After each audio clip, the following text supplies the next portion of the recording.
Welcome to Don't Procrastinate, Get Vocal. This is the last video in our series. This is the one that we're going to actually tap into what it actually feels like to be in flow. So, what a lot of people are doing is are mistaking phases of flow for being out of flow. And so we need to know the difference, right? So a lot of what we talk about in my business is vocal alchemy is living in seasonality, understanding that there are seasons and that there's always a season of rest, there's always a season of of movement, right? So it depends on what those look like for you. Recognizing what those are is a big part of vocal alchemy because we've often been going off of what it looks like for other people, people who are successful and people who are our parents, this kind of thing. So instead of thinking that you're doing it wrong, recognizing how you do it, how you actually create, and then trusting yourself to continue to create the way that you do, right? And it's interesting because the things that we don't even question ourselves in our competency for, we're already doing it. So we can look at those things to decide, like, how much are we not allowing ourselves to be ourselves when we are in creation mode? Especially when it's this high intensity, heartfelt work and vision, right? So let's start about just kind of how it feels like at the different stages of flow. So these are how I speak of flow. Really, it's this understanding of what it looks like through each phase. You can call them seasons. I do compare these to seasons. If you go into my full work, you'll see my cycles sheet, which is, if you could find this on Instagram, but there's also other videos on the page. But basically, it compares the seasons of breath with the seasons of speaking, with the seasons of the year, with our seasons of menstrual flow, with our seasons of, right? So we are created to be in cycle. So whenever we're not recognizing that there is part of the cycle that is not about productivity, we often think we're procrastinating. So let's get this clear right away. Right away, right? Is there's often a void feeling. I call it winter. Um, and it's this kind of feeling that nothing's happening and nothing's going to happen even. And it's a part of the process because you know that you want to create something, but you know that you're not there yet. So this is really hard to discern sometimes from just depression, because sometimes if we've been suppressing our energy, suppressing our identity long enough, we get into these periods of stagnation. Right. So you might need a little bit of an outside view, whether it's a therapist or a coach that can help you kind of understand where you are.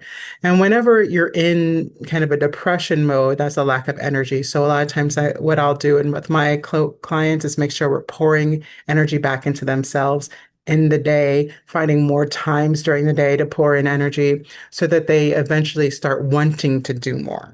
Right. And when they hit that point of wanting to do more, then we can start talking about how we're moving forward and what it looks like to move forward. How much are we doing and how fast? This is all dependent upon how we create, and it looks different for everybody. It looks different for everybody, okay? So in this void area, it might even feel like you'll never have a good idea again.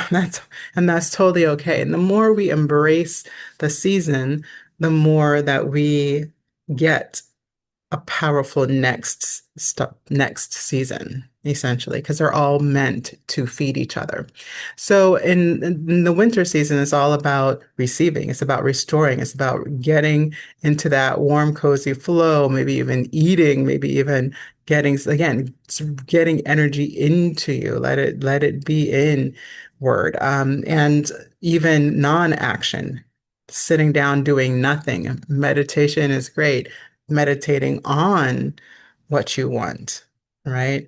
And a lot of times we're turning that into a should. I even put that in the description here of what you know that you want to do something, but when you know what you should do, right? So often if it feels like depression or anxiety is because you're working off of a should and not of a desire. of the truth of your desire, a truth of an alignment of what you're here to create. And so in the void is where we get clarity around what is what. So we were talking about the Mercury retrograde season when we started the series, the first video, and we're in it, right? So if you're having these void realizations like, oh, I thought I knew, but I don't know. I thought I should, but I don't know, right? When you have that check, it's not working against you. It's not to stop you and slow you down forever. It's to correct the alignment. And so the more that we allow for that and sit and allow ourselves to contemplate during these times, the less that we'll feel like we don't have any idea what's going on. Because if we sit and we're silent long enough, if we sit and we're silent long enough and we stop feeding ourselves other people's ideas, eventually we'll have our own idea. We'll have our own unction to create. Okay. So then the second stage is having an idea, right? But then sometimes, I don't know about you, but for me, I can have 1,000 ideas. That doesn't mean I know which one to take action on. Doesn't mean that I'm motivated necessarily to take any of the ideas forward. So sometimes with the idea, it's really just to sit with the idea. What do I like about this idea? What is beautiful about this idea? What is exciting? What other components may help me to make this idea even better, right? If I give myself more time, will this idea come to fruition even better? And that kind of thing. I think of this as kind of like a little embryo. If we're not eating the right things, it's not going to properly develop, right? So how are we feeding the idea and the energy of the idea? And so is it the right idea as a question of your priorities? So this is one of those things that we're going to be talking about in the Living Your Myth series. How do we prioritize when all of our ideas are pretty awesome? And we are excited about more than one idea. How do we choose what to do right now?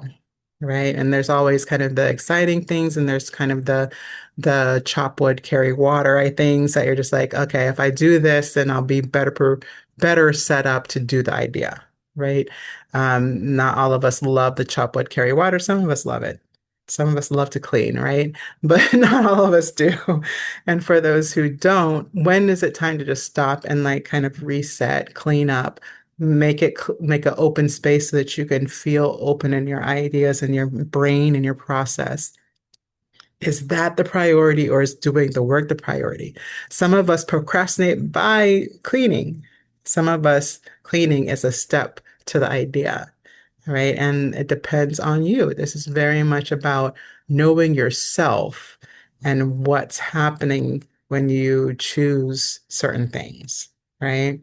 So again, if the idea isn't clear, then it's hard to prioritize whether to do those things around it first, set up the time, do other things, or just get it done now. If we're going straight into action, then a lot of times we feel like that's better. But is it though? Because sometimes if we move too fast, then sometimes it keeps us confused and without clarity. And then we feel like we're just shooting into a pool, right? You're not actually hitting anything. You're not actually completing anything.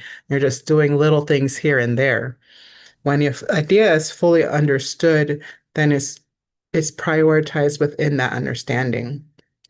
That's where the clarity comes in. Again, we're going to be working on this and living your myth about how are we developing that clarity for ourselves. If we're choosing it by what's happening externally, all the things that keep changing, the things that we have to do, the things that we said that we do, all of these shoulds on the external, then a lot of times it's clouding the clarity of the idea. So when we have our understanding of what we're truly up to, how it fits into what we're already doing and our current responsibilities, things start to clear up. And what to do right now gets a lot clearer, and you spend a lot less energy beating yourself up about what you're not doing, right? And that's one of my biggest goals for you guys and for my clients is that we are not wasting energy because we need it. We need it for the powerful visions. We need it for the world that needs you to be carrying out your vision. And so there's no need to waste it on the what I should be doing and beating ourselves up and judging what we haven't done yet. right? So the next step is action. So when the next phase of the idea is action. So usually once you are clear about what you want to do and how it fits in, you're ready to go. You really don't have to actually do anything to get into action if it's clear, if you're clear on why, if you're clear on how it fits in, right? Then it just finds its own little slot and it slips right in. And that's what we want. We want it to feel natural. And that's what flow is. It's a kind of a natural, of course this, and of course this, of course this, and of course this. And that's what flow can be. And it looks different for everybody. Some of us, we still look chaotic, but we are getting things done. And then the end product is magical usually. And we can lose time. This is why we can get so much done in flow because we're really out of time. We're really creating from time, with time, of time. So it doesn't slow us down, and these stages don't feel so long. They can You can go from stage one to stage four in 2 minutes and less, right? But if we are so worried about being in void, then we might be in void all day. You might be in void for a week because we can't accept that we're in that phase, right? So that's the thing. The more we embrace it, the faster it moves, really. And so sometimes we really just have to stop. A lot of us are just doing too much. And when we're not doing the thing that we want to be doing that is closer to our heart, we fill it with the things that we should be doing. And then we have no energy left to have enough space to clarify the idea. You understand? So, wanting to really enjoy the process and not feel like everything has to be now, right? Desire is the fourth stage, and what I think about desire is, but it really is clarifying what you love about something, what you don't love about something. So it's telling you whether we have to go back and review and clarify the idea, or if because you had a clear action step, and it's not like you did it right or you did it wrong. Sometimes it just is part of the process that you realize, oh, I like this part, I don't like this part. Let me reconfigure the idea, and then you do the next step from there, which sometimes looks like redoing something, revision. A lot of times, if you're in um, writing, this is a natural part of creating the whatever you're writing, right? It's revision is writing, a lot of people will say. And that's the same thing in life. That's why we got to create because we lose the natural up and down, back and forth of life when we forget how creation happens. And we forget that nature is telling us every day that it doesn't always look like progress. Sometimes it looks like going deeper in a space or going higher, right? And then coming back down to the ground and then walking forward, right? So we really got to trust sometimes the process and not question if we're doing it right, if it doesn't look good to everybody else. And that's part of doing creative work. It's not always going to be pretty. It won't always be pretty. And if you don't let it be messy, then you'll never have the clarity to move forward. Okay. So, gotta love where you are, love yourself where you are, and then you allow for what's next. One of the things that we'll be talking briefly about in the Living Your Myth is about how we can keep track of our ideas in an organization system for creatives because I've seen a lot of systems and none of them have worked for me. This is what works for me. And it's not, airy fairy. It's not with crayons and on a paper, which works for some people, but it doesn't work for me because I I don't know if my neurodivergence or whatever. If something's there long enough, I just forget it's there. Something I already did, I forget I already did. So how do I get back to my ideas and build on them? That's what we go over in Easy.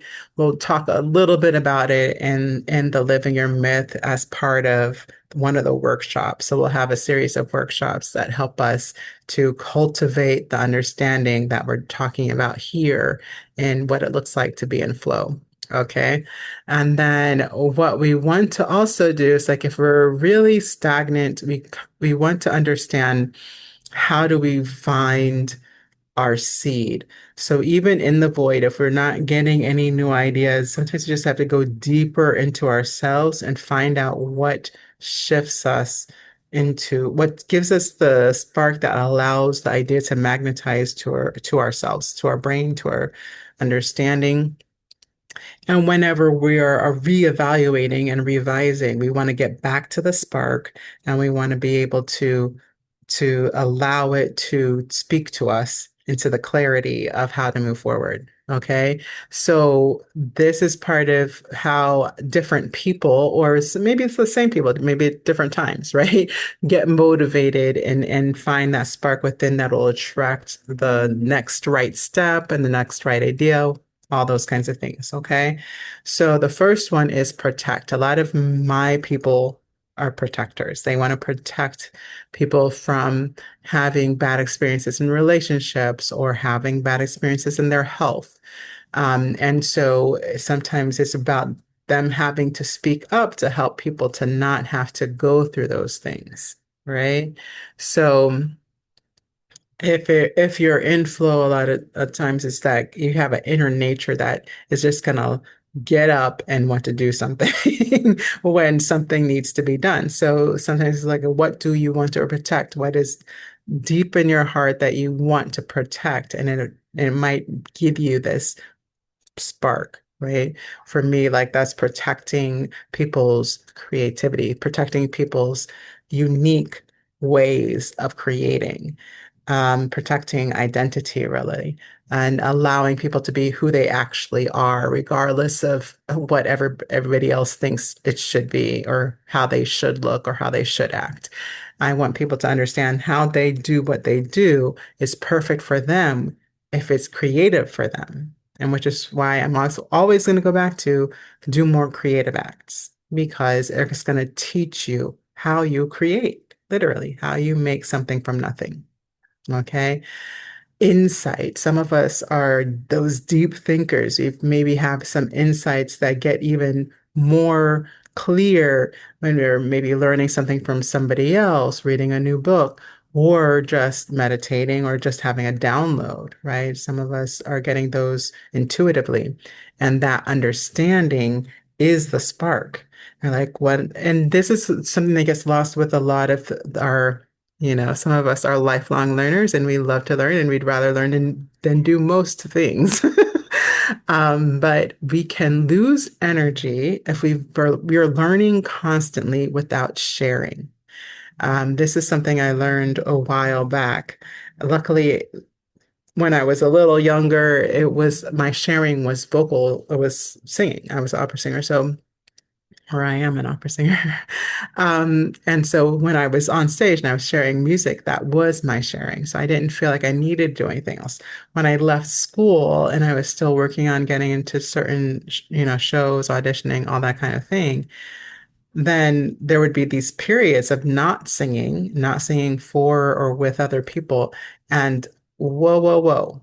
The anxiety it created, the amount of angst, the amount of stagnation, like it was intense, right? So sometimes we are consuming without sharing, and it can cause a lot of energetic turmoil.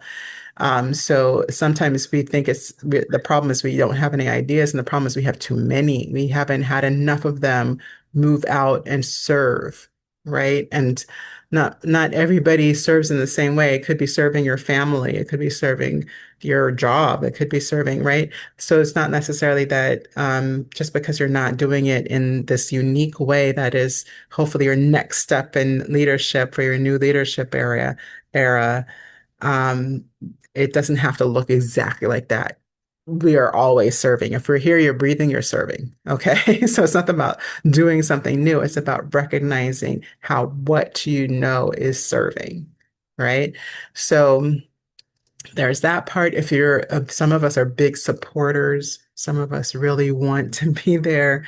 As people are moving through, a lot of my people, I intuitively go to guides, they're guides, because they want to help people move through an experience, move through like a life experience, maybe divorce, maybe um, becoming and then in their new stage of career, maybe they're helping people to be supported through an illness or a transition in their life. So, like women transition from like perimenopause, like being menstrual and then perimenopause and um, being menopausal, right? And those kind of transitions, people want to support people through so they have exactly what they need for it to go smoothly, right? Preserving these are, again, does any of these make you like stand up and be like, yes, I want to do that. I want to do that now, right? This is how kind of a spark happens, which is why we need to know the stages so that we don't think that because we're not doing it now, doesn't mean that we're not in flow, right? Let it happen naturally. But this is the spark. If we need a spark, this is where we're getting it from. Preserve. Some of us are here to preserve something that wants to be maintained for the evolution moving forward, for the human evolution moving forward. And some of us are here to actually kind of excavate the things that should have been, no, I don't want to say should have, but are going to not that they never have before, but they are going to increasingly come back and to help us move forward. So a lot of us that are doing shamanic work or they're doing um, even alchemical work, which I think of my work as alchemical, right? So we're actually bringing back historical truths that we've known over generations of humanity, but haven't been as prominent in this overly linear, logical, scientific world, right? So some of us are bringing back the truth of those things. Does that drive you? Is that your inner spark? Some of us are here to take a stand on certain things. I know for me, that stand is for, again, people's voices. I am here for the unique voice, that it doesn't have to sound like a big, scary dude. It doesn't have to be this, you're right and I'm wrong. It doesn't have to be all of this kind of thing. It can be soft and it can be beautiful and it can make the world move.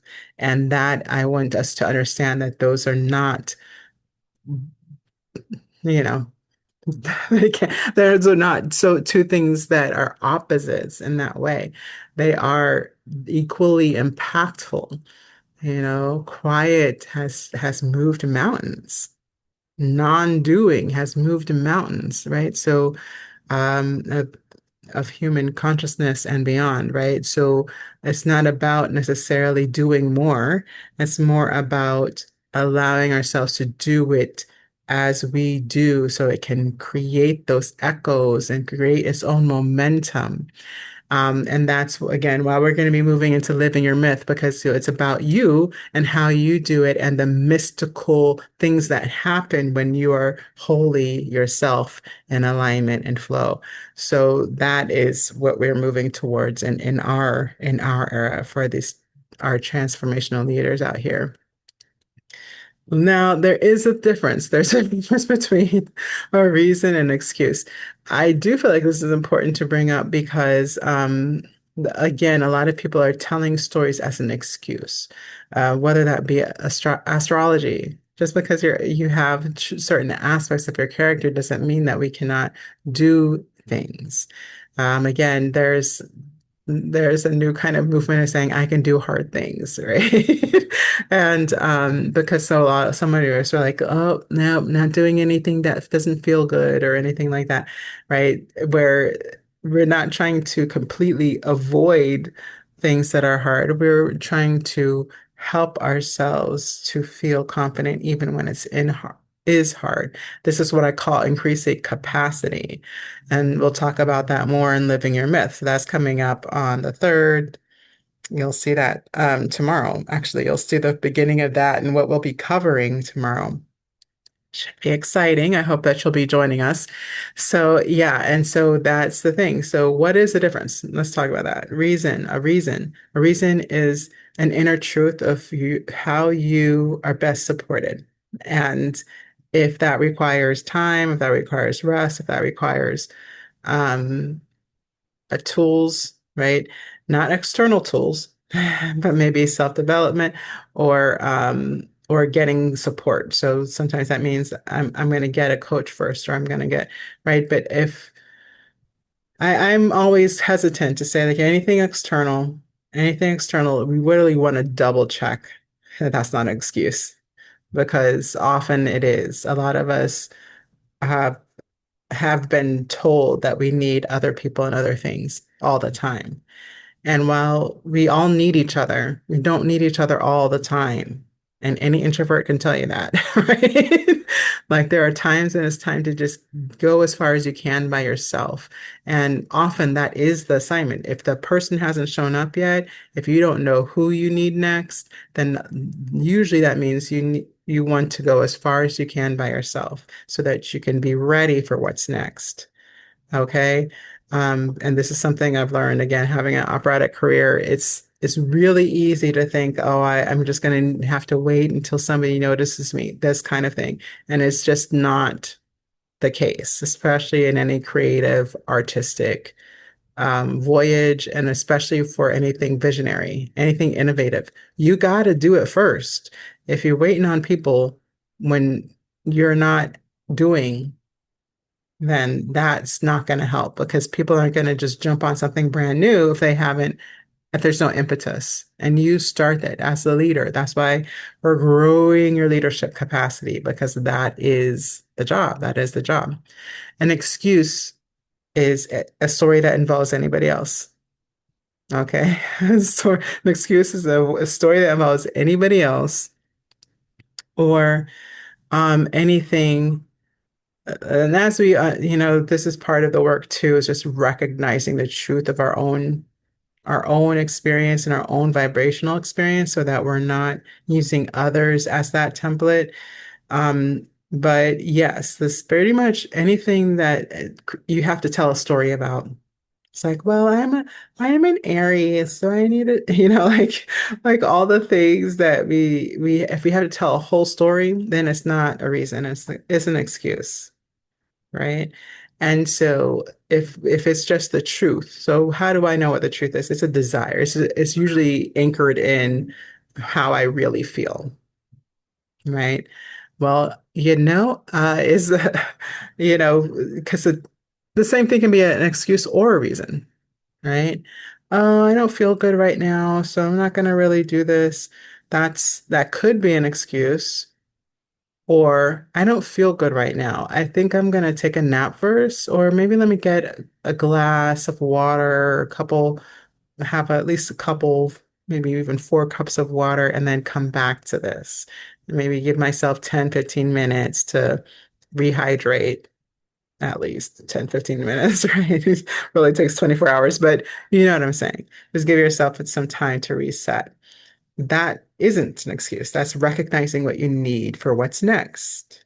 You see what I mean? So that ultimately comes down to loving yourself. So we're gonna wrap it up with a little bit of understanding of loving yourself, knowing that the more that you love who you are and how you are, the more you're understanding your reasons. And so the reasons that's never going to be a procrastination. It is the truth of your current experience, right? And so a lot of times we're letting other people's way of being inform our way of being instead of just being true to ourselves. And again, we're going to be working on this on for the Living Your Myth workshops.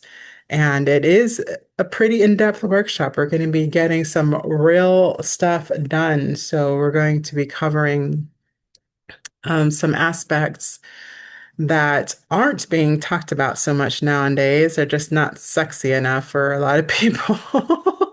But they are exactly what we need. So when we go into living your myth, we're going to be talking about clarity without forcing. We're going to make sure that you have a map of how you're going to carry out your personal power. And we are going to be help you understand what regulating looks like in actual systems and organizations. So nothing too exhaustive here, but we are going to start looking at where the spaces we're actually working. Most of us are in a digital space. Do we have a way of organizing our digital space that feels doable and easy? Well, we're going to talk about that a little bit during Living Your Myth so that we are having the ability to flow in the digital space. And then we're going to be getting into what it looks like to create structure based on your unique frequency of being. What does it look like to create the way you create? And how do we build the systems that support doing that easily and in flow without having to constantly question your environment or readjust your environment in order to get to the action step, right? So there's that piece, and then there's the understanding how we get into momentum from there and really move forward. That and what is it once we have momentum, how do we allow ourselves not to get overwhelmed by the movement? So especially for this year, yeah, especially for this year, we really like it's gonna move fast. So how do we not get overwhelmed? By increasing our capacity. Again, sometimes some of us have to go back and revise how we're taking care of ourselves and supporting our energy in order to allow for increased capacity. But that is the beginning of the increase. And then recognizing what it does actually increase the capacity for each of us. We're going to talk a bit about that. And then it's about how we're allowing that to move out into the world so that other people are feeling impacted by the truth of our vision and our and what we're here to do, right? And then how do you do that without burning out? How do you do that without, especially my fellow introverts, without just crumpling into the corner for the next 2 weeks after we share something magnificent, right? So again, all of us have different timing and it looks different for everybody. And especially if we're in a restoration of health or anything like that, that would maybe make it make sense to go ahead and rest for 2 weeks. But essentially, first we got to find out. We got to find out what do we need and what do we need. And some of us haven't answered those questions first. We've just jumped ahead and then we wonder why we aren't getting anything done and we keep running in circles. Um, even with branding and visibility, I noticed this. It's also with myself, but with everybody, like it's just going in that circle of, well, it's not right yet. It's not right yet. It's not right yet. When that's not really the problem. The problem is that we're not having the conversations and creating the events that allow people to show or to see what we have to show and offer, right? And so we talk about that also, and that we go into real depth with that in the Vocal Alchemy Incubator, which is the space in where a lot of my people are allowing themselves to move into this amazing vocal alchemist speakership, which is how I think of it. It's being able to create transformation with your voice and your message and your vision and your innovation. So as we create our next big thing, our next career, our next impetus. That's for us to create too, right? How we move forward. So as we create those things, we are also learning how that looks in our new way of being with others. And then how do we build from there? How do we support people there without losing that steam and that energy to keep going and keep moving forward? So I'm looking forward to this. I think this is I've kind of had my own little journey of how do I share what I do with people without telling everybody everything all the time, without And that's that is the hardship because people want to learn, but they aren't always in a safe space to learn, right? And so that's my goal is to help people to be in a space where they're safe to take the time to move into these understandings and make progress at the same time. Like I feel like most people are ready to make progress. Not everybody, but a lot of people are. So it's not really about like fixing yourself first. Just I don't really believe in that either because we're all perfect. So the question is where stage are we in? What phase are we in? And what do we need at this now time and space, right? To make the most impact as you move forward. That's what we'll be talking more about in the Living Your Myth series that's of workshops coming up. I do want y'all to be there. There'll be worksheets, there'll be actual exercises so that you can actually make steps to create your capacity and your space and your structure and your rituals even to have this flow be at hand. Of course, there's always external things, and that's why we are making space for them within the work as well. So I am never without the understanding of liminal space and rest and the void and winter. All of these things are essential to our miraculous development, our magnetic impact, and our exponential way of moving forward. A beautiful sound, right? I'm an opera singer. Guess what? Guess what? I'm an opera singer. So you know how small the vowels are? You know how tiny the space is to make a sound that will carry over 200 instruments and echo throughout an auditorium? You know how tiny that is? The capacity is huge, but the effort, whew, don't get me excited, y'all. The effort is actually quite minimal. Once you've built up the musculature, once you've built up the ability to flow, I call it playing your instrument, because the voice is that's how it's built. And it can teach us so much.